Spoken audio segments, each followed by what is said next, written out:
that worried about this week? I wasn't that worried about this week. Me? Not so much. But hey, we were right about one thing when you think about it, that there would be a team that would have an 8-game losing streak after tonight, but it wasn't us. It's the Chicago Blackhawks. They've lost 8 in a row. Oh, the Blackhawks. It couldn't happen to a bigger rival of the Nashville Predators. Alex, if you're watching this, I'm sorry. Everybody's hands go up, way up, as the Nashville Predators defeat the Chicago Blackhawks by a score of 4-2 Wednesday night inside the United Center in Chicago, Illinois. Preds didn't make it easy on themselves, especially during spurts of the second period, but yet a late second period goal would help propel this team into the third period, add to one of their biggest rivals' current misery, and cement their captain into legendary status in Preds franchise history. John Hines for this game opting to go with the hot hand, his number 1 of Josi to start this game, rather than the former Blackhawk Kevin Lankinen, who I suspect now, after not playing this game, will probably get the first half of the back-to-back going into New Year's, the Ducks on December 30th. Remember how I told you heading into Monday's game that I feared that this team might be on a 7-game losing streak going into this game?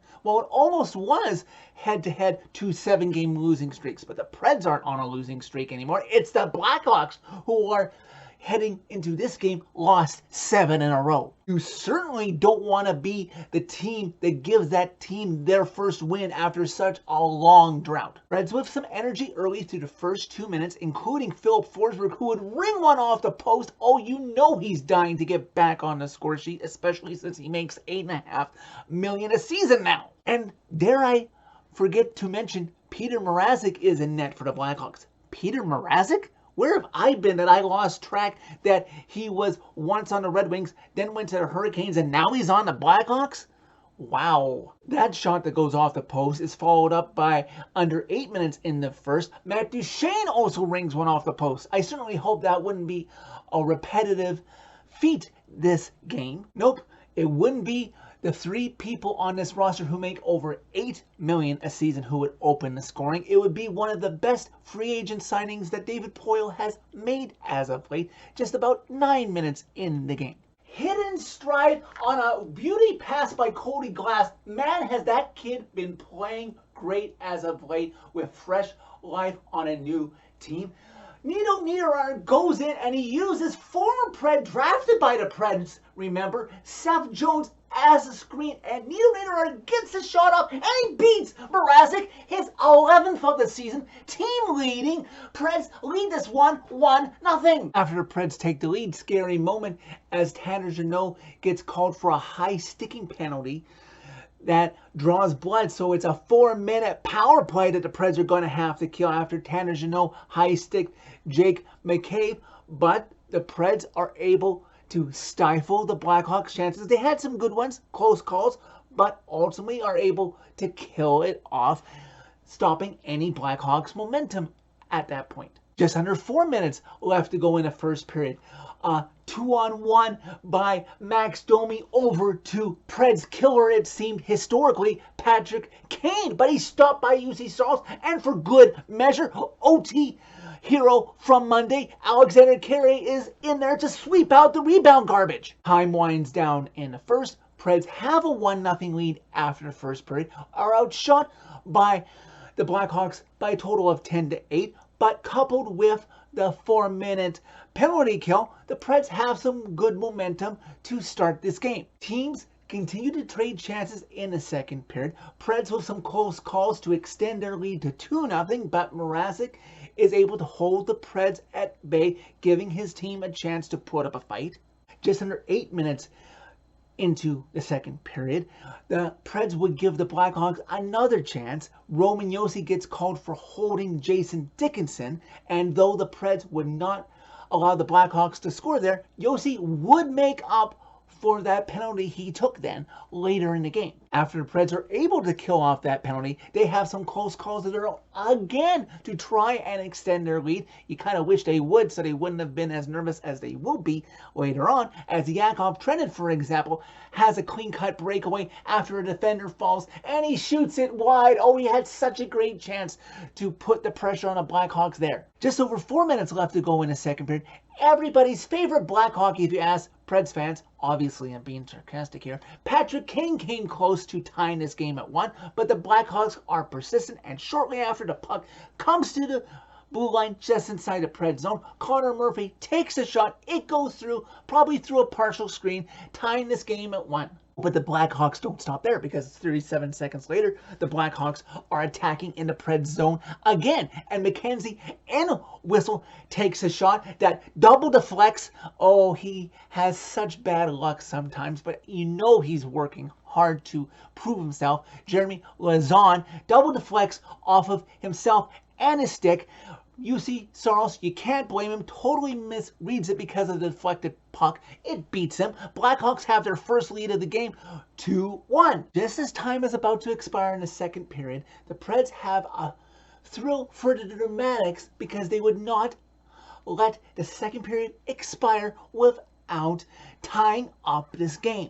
Just about 13 seconds left in the second period after winning a face-off just outside the Blackhawks blue line. Alexander Carrier gets the puck over to Matthias Ekholm, who has a beautiful zone entry going down the left wing board. Knowing that time is running out, he fights for the puck against Blackhawks Philip Kurisev, and he waits and he waits, and how is this man wide open? But Matthias Ekholm can see him, and he gets the puck over to Matt Duchene, who with 5 seconds left to go in the period, gets the puck and slams it home past Peter Mrazek, his second goal in as many games, his 9th of the season, tying this game at 2 after 2 periods. Preds, fresh off tying the game at 2 late in the second period, are hungry for more, and in the first minute are right back at it, cycling the puck. They want the lead back. Just before the 90-second mark, Ryan McDonough, who has returned to this game a lot sooner than a lot of us thought, wearing a face cage, welcome back Ryan, gets the puck down to his captain, Roman Josi, just inside the goal line, and he's waiting, he's looking for a lane, but he can see that he can get a screen if he can just sneak out using the Blackhawks defenseman as a screen. He goes backhand, it beats Mrazek. The Preds are back in front, 3-2, and that is Roman Josi's career point 566, tying him with David Legwand for most points in franchise history. Soon after that, the Preds are a Mrazek lifted pad away from having a 4-2 lead, but that would soon come. Saros is also calm, not wavering one bit, as Max Domi and Patrick Kane have a 2-on-1. The Blackhawks would have a few too many of those, but luckily the Preds would not let them score, as Domi gets it over to Patrick Kane, and Josi says, "No soup for you." It's later followed up by another 2-on-1, capped off by a pinching Seth Jones, who is robbed by Saros, and then Matt Duchene must lose his balance and fall into Josi, as we all take a collective breath and say, oh, he's okay, he's back up. He's just a little shaken up, but he's not hurt. Thank you, God. Preds would indeed get their insurance marker, as just over 6 minutes into the third period, Max Domi would get called for interference with Cole Smith, and the Preds, fresh off their first power play in forever on Monday, would not let it go too long until they got another one. Not even 6 seconds into the ensuing power play, the puck has come back to Roman Josi, who takes a blast on net. It's tipped in by Tommy Novak, his second career goal. Both of them scored against the Blackhawks.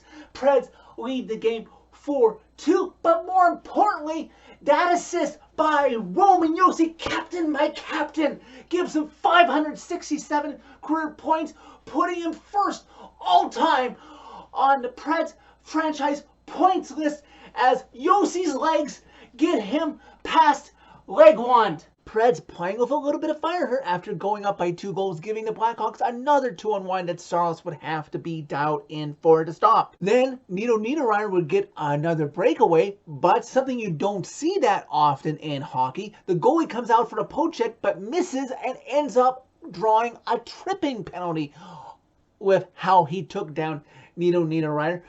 And though the Preds didn't score on the ensuing power play, it was interesting to see the refs be fair in a situation like that, that it actually wasn't as much of a poke check as it actually was the trip. On that ensuing power play, let me not overshadow the fact that Juuso Parson continues his hard work even though he's not scoring, and he came close on a one-time chance to really put this game away 5-2, even though some of us, by the time the Blackhawks would pull their goalie late to try and get back into this game, we're probably thinking that, hey, it's in the United Center. Hey, the Preds are up by 2 goals. Maybe the goalie can follow in Dad's footsteps and get a goalie goal. And though he didn't get one tonight, maybe eventually he'll get one against the Blackhawks. Under a minute to go, the Blackhawks would pull Mrazek, and they would try as they might. They weren't able to tie the game up. Preds unable to get an empty netter. That's fine with them. Clock runs down, and they win this one final 4-2. Like I said, I really wasn't that worried. The Blackhawks always play us tough, whether it be inside the United Center or at home, where we're comfortable at Bridgestone. They're a desperate team, the Blackhawks are. They're tired of losing, but thankfully for Preds Nation, the slightly better team won this game. But now, a 2-game win streak blip certainly does not solve your problems. You're not out of the woods yet. But I am seeing positives that should be credited. Back-to-back games of a power play goal. You didn't allow the Blackhawks to score a power play goal. And with Josi's continued success as of late, making 37 saves tonight, for example, he continues to bump up his save percentage to where we expect it to be. Now, one more game until you get a 4-day rest over the Christmas break. On Friday, the one team this fan base has been clamoring to see at home inside Bridgestone Arena you get right before Christmas. The team that swept you out of the playoffs last April, the Colorado Avalanche, come to town. Beat Colorado on Friday in front of your crowd, and I suspect the fan base will come full and a lot more enthused after the Christmas break when you guys have Dallas next Tuesday. So that's it for this video. Thank you very much for watching. As always, click like if you like this video. Click subscribe if you really like it. You can find my social media by clicking on the channel name. Tell all your friends about Redemption. And hey legs, I know you're not on social media, but I would certainly hope you have a congrats video in store ready for Friday night's game on the Bridgestone Arena Jumbotron as you pass the torch on to Josi to take this team into the future.